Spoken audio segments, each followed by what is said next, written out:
ভিডিওটি কিভাবে শুরু করব সেটাই ঠিক করতে পারছি না। তারপরেও শুরু করলাম। প্রধান উপদেষ্টা ও উপদেষ্টাদের নিয়োগ নিয়ে সামান্তা শারমিনের এই বিস্ফোরক মন্তব্য কেন? উত্তরে জাতীয় নাগরিক পার্টির এনসিপি জ্যেষ্ঠ যুগ্ম আহ্বায়ক সামান্তা শারমিন অন্তর্বর্তী সরকারের প্রধান উপদেষ্টা ও উপদেষ্টাদের নিয়োগ প্রক্রিয়া এবং সচিবদের সুপারিশের বিষয়ে স্বচ্ছতার দাবি জানিয়েছেন। ঠিক আছে, তাহলে এতদিন পরেই কেন আপা আপনাদের এই স্বচ্ছতার দাবি? সম্প্রতি একটি পত্রিকার গোল টেবিল বৈঠকে তিনি এই দাবি তুলে ধরেছেন। কিন্তু কথা তো তা নয়। প্রশ্ন হল, সেটাই যদি করতে হয় তাহলে এতদিন পরে কেন? সামান্তা শারমিন অভিযোগ করেন, গণ অভ্যুত্থানে শহীদ ও অঙ্গহানির শিকার মানুষের আকাঙ্ক্ষাকে বর্তমান অন্তর্বর্তী সরকার ধারণ করছে না। তিনি বলেন, প্রধান উপদেষ্টা থেকে শুরু করে উপদেষ্টাদের বডি ল্যাঙ্গুয়েজে এটা প্রতিফলিত হয় না যে কতজনের ত্যাগের ওপর দাঁড়িয়ে এই সরকার প্রতিষ্ঠিত হয়েছে। এতদিন আপনার দলের পছন্দের মানুষগুলোকে নিজেদের মতো করে কমিউনিকেশন করেছেন। উপদেষ্টা সিলেকশন করার পরে আজ আবার কোনো আপা দুধে নুন ছিটাইতেছেন। কোন ইস্যুতে আজ উপদেষ্টারা আপনাদের এনসিপিকে অবহেলা করছেন? গত এক বছর পুরাটাই সরকারের ভিতরে থেকে জনগণকে বোকা বানিয়ে ছায়া সরকার হয়ে সবকিছু নিজেদের পছন্দের মতো করে বাস্তবায়ন করছেন। তারপরে কোন কারণে আজ উপদেষ্টা নিয়োগকে নিয়ে এই কথা বলছেন? তিনি আরও যা বলছেন সেটা হল, বৈষম্যের শিকার বলে অনেক সচিব যোগ দিয়েছেন। বিভিন্ন জায়গায় জোর তদবির করে অনেকে সচিব হয়েছেন। পররাষ্ট্র, অর্থ, শিক্ষা, স্বরাষ্ট্র মন্ত্রণালয়ের মতো গুরুত্বপূর্ণ মন্ত্রণালয়ে যেসব সচিব রয়েছেন তারা কার সুপারিশে এসেছেন তা উন্মুক্ত করা হোক। কেন তারা কি আপনাদের এনসিপির সুপারিশে আসে নাই?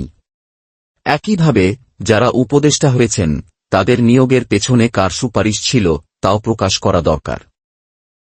একটা ব্যাপার বোঝা যাচ্ছে না, কোন স্বার্থে আঘাত লাগলো আজ আপনাদের যার কারণে এক বছর পরে এইসব কথা? এতদিন শুধু বিএনপি ইলেকশন চাইছে তাই আপনারা হেসেছেন।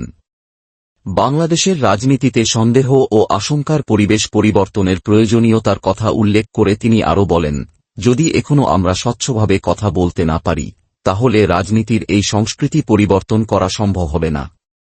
মৌলিক সংস্কারের প্রয়োজনীয়তার ওপর জোর দিয়ে সামান্তা শারমিন বলেন, এখন যদি আমরা আপোস করি তাহলে আবারও একই পরিস্থিতির মুখোমুখি হব। এখনই আইনের কাঠামো পরিবর্তন করে সংস্কার নিশ্চিত করতে হবে। এখন আপনারা কার সাথে আপোস করবেন শান্ত আপা? এত কিছুর পরেও কি আপনাদের পেট ভরছে না? আর কত চান? সরকার কি আপনাদেরকে নিজ হাতে এমপি বানিয়ে দিবে সেটা আশা করছেন? সরকার কি বুঝতে পারছে না যে আসিফ মাহমুদকে উপদেষ্টা বানিয়ে কি ভুল করেছে? মাহফুজকে উপদেষ্টা বানিয়ে কি ভুল করেছে? আপনারা 100 গাড়ি নিয়ে শো ডাউন করছেন কার ইশারায়? কার টাকায়? আপনারা একটা চাকরির জন্য দাঁড়ে দাঁড়ে ঘুরেছেন, আর আজ একজন কোটিপতি হয়ে গেছেন। সেগুলো কি সরকার বুঝছে না? সরকারি টাকায় বাস ভর্তি করে জনগণ নিয়ে এসে এনসিপি নামের একটি রাজনৈতিক দল ঘোষণা করেছেন, এগুলো কি দেশের জনগণ জানে না? দেশের জনগণ কি জানে না যে আপনাদের সাথে সকল দলের জনগণের আন্দোলনের ফল আজকের এই সরকার? কেন জামায়াত ইসলামের সাথে এত উঠে পড়ে লেগেছেন? আপনার দলের অধিকাংশ নেতা কি আগে জামায়াত শিবিরের নেতা ছিল না? যার নুন খাবেন তার তো গুণ গাওয়া উচিত আপা, নাকি নুন খেয়ে নুনও হারামি করবেন আপা দিন শেষে? সত্যিকার অর্থে আপনারা আসলে কি চাইতেছেন? চ্যানেলের সাথে আপনারা যারা জড়িত, যারা এই চ্যানেলের ভিডিওগুলো প্রতিনিয়ত দেখেন, সেই আপনাদের কাছে সবিনয়ে অনুরোধ, আপনারাই বা কি জানেন এনসিপি দলের নেতারা আসলে কি চায়? আপনারা যদি জানেন তাহলে অবশ্যই কমেন্ট বক্সে অবশ্যই লিখে জানাবেন। জনগণ কি আপনাদের খেলার পুতুল, নাকি কথা শোনার জন্য চাকর, যে আপনাদের যা ইচ্ছা তাই বলবেন? নাকি দেশের জনগণকে একেবারেই পাগল মনে হয়?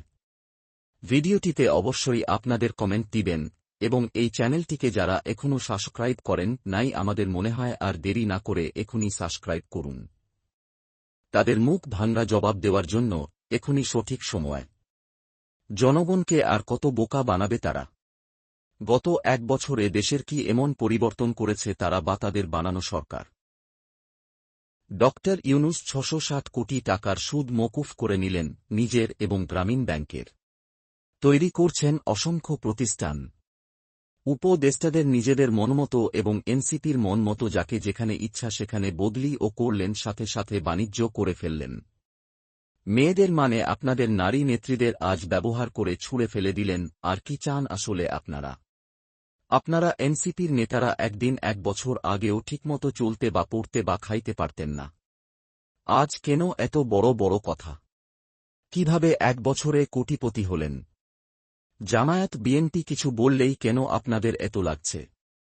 রাজনীতিতে সন্দেহ ও আশঙ্কার পরিবেশ পরিবর্তনের প্রয়োজনীয়তার কথাই কিন্তু আজ এই চ্যানেল আপনাদের কথা বলছে।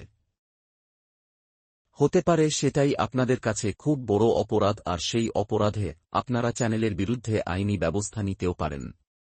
আপনাদের আর দেশের জনগণ বিশ্বাস করে না। সত্য কথা এই চ্যানেল থেকে নিয়মিত বলাই হবে।